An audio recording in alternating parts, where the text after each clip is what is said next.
Okay, let's see if we remember how to multiply these mentally.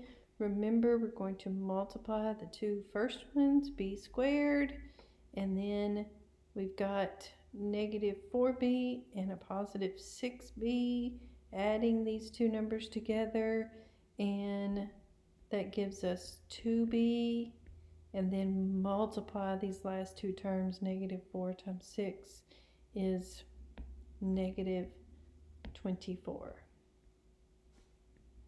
Okay, so y squared, then those positive 2 and negative 2y in the middle would cancel out, leaving us with minus 4. And remember, if you still need to look at this and say x times x is x squared, x times 7 is 7x, then go with the next ones, that is perfectly fine. Just a little bit of a review. Add those two middle terms, 5, or those two last terms. 5 plus 7 is 12x, and then multiply those two last terms, gives us 35. This one will be d squared. Add your 2d and your negative 5d, so that gives us negative 3d, and then multiply those last two terms, gives us negative 10.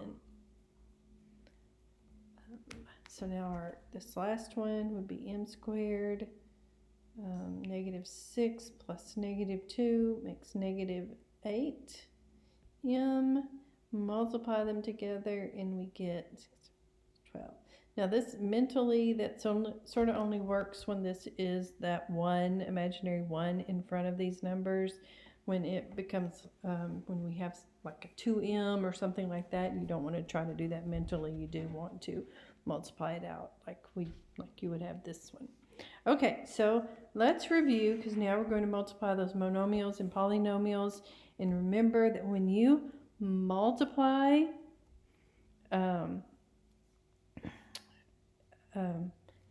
variables that have exponents in them, you add those exponents. So remember, add exponents if the base is the same. So r times r, or r squared times r cubed. Remember to add those exponents. And then remember, normal numbers, just like the 3 here and the 2, you're going to multiply numbers and add exponents with the same base. So 3r times r squared, and then plus 3r times that negative 2r. Remember, he's got to be distributed to everything, and then plus that 3r times that 4. So you don't have to write it out like that if you don't want to, but 3r times r squared, remember that's an imaginary 1, so that gives us 3r cubed, because we add those exponents together. So here, multiply your numbers. 3 times negative 2 gives us a negative 6. Same base, so r times r gives us r squared. 3r times 4 gives us 3 times 4 is 12, and then the r. Okay, so let's try it on number 7. Got a negative 4. Remember, it's like you're only multiplying the like type terms. So negative 4 times the 5 gives us negative 20. Then we've got c cubed times c. Same base, so 3 plus 1 is c to the 4th power.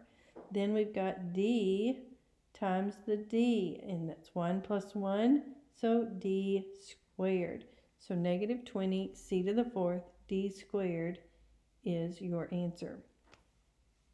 Now when there's an exponent on the outside of these parentheses, you want to square everything inside those parentheses. And that means you're saying 3xy squared times 3xy squared. Remember, it's the how many times you multiply that thing by itself. And since it's in the parentheses, you have to multiply or square everything that's inside those parentheses. So we have the 7 that's on the outside, And we're going to mess with him. We'll do that last. But we've got now 3 times 3 is 9. X times the x gives you x squared. And y squared times the y squared gives you y to the 2 plus 2 is 4 power. Now we're going to multiply that times the 7, and it's only a number, so all we have to do is 7 times the 9, which is 63, then x squared's y to the 4th. Final answer. Okay, so the key to these are really watching the signs. Remember, if you are adding, you can only add like terms. If you are multiplying, then you add those exponents together. So this is addition. So note what kind of problem it is. It's an addition problem. So I've got 1a cubed plus one more a cubed, which gives us 2a cubes. All right, if I took the a cubes and I multiplied them together, as in number 10, that's a multiply. You're multiplying a cubed times a cubed. Then remember, you add those exponents together. So a cubed, or a to the third power plus third, 3 plus 3 is a to the 6th. So notice the difference. 2 totally different answers, whether you do addition or whether you do multiplication. So again, this one is addition. I've got 2k squareds plus k. These are not like terms. That is an x squared.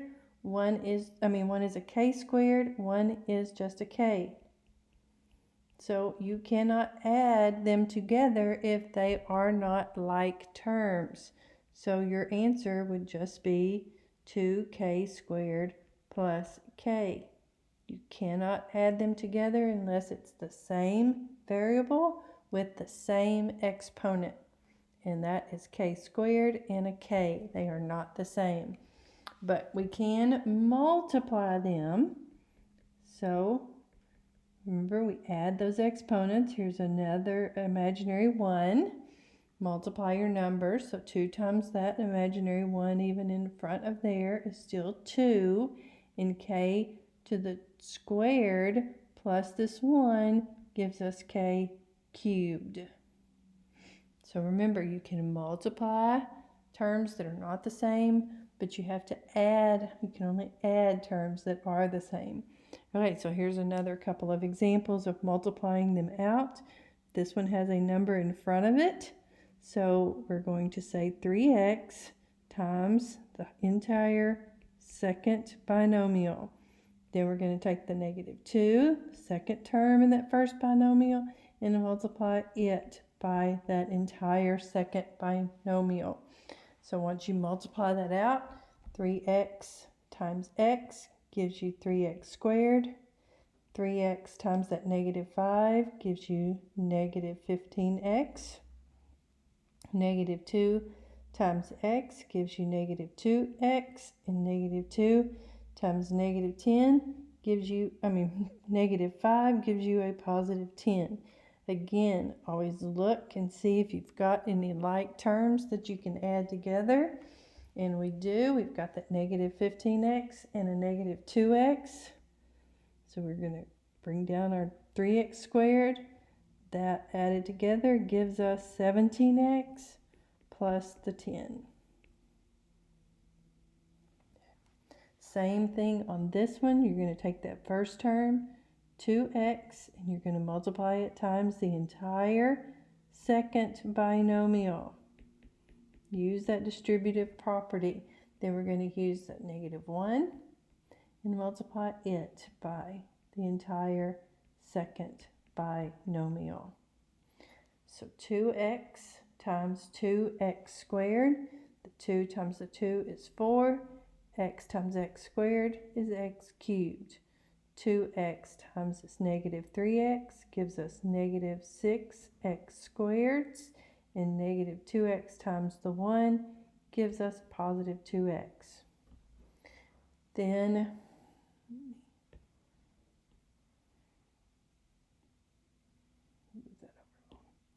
now let's do the same thing over here. Negative 1 times the 2x squared gives us negative 2x squared.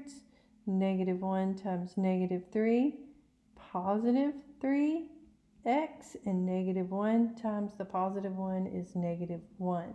And we could have stacked those so that we could add them up like terms better, but I didn't. So 4x cubed, and then we've got a negative 6x squared and a negative 2x squared, so that gives us negative 8x squared. Then we've got this positive 2x and this positive 6x, so that gives us an 8x. And then we have our negative 1